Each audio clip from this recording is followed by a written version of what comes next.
काय रे हा? काय बोलताय? तेच रे, तेच ते. त्या पलीकडे जातच नाही तुम्ही. काय लुटता रे? इज्जत कुणाची? कशाशी खेळता तुम्ही? चला, जो दिसतो तो आपल्यालाच बघत असतो. सर्वांगभर नजर त्याची आर पार टरकावत जाते. त्याच्या डोळ्याच्या बाहुलीत आपलं नागडं शरीर दिसत असतं. त्याच्या डोळ्यात काय वाहतंय हे आपल्या थोड्यानं कळू शकतं. आणि तेलाचा एकही थेंब सांडू नकोस, अशा टाईपच्या ऑर्डरी सोडता ना रे. काय ते इज्जत सांभाळत फिरत राहायचं नाही. नाही सहन झालं मला. काय शब्दांसकट नुसतं सांभाळायचं?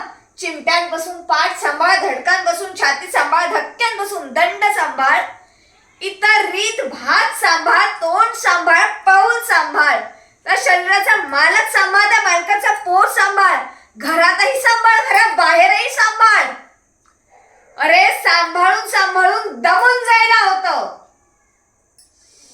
पण दमायचं नाही. तर हिला काय येतंय, ही काय सांभाळणार असं म्हणून फेकून द्यायला सगळेच तयार. काही नाही रे मित्रांनो, शब्द आपणच बनवले आणि नाती पण. शब्द आणि नात्याची अॅनाटॉमी एकच असते रे. पण अॅनाटॉमी म्हणजेच शब्द आणि नाती ह्यांची गोष्ट एकच असते.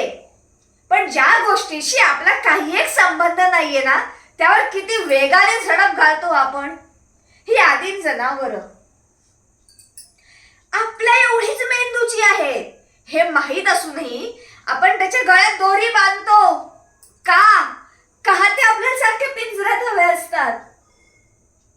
हो, दाखवण्यापुरते हे पिंजरे मोठे करू, सोन्याचे करू. पण काय, शेवटी ते पिंजरेच.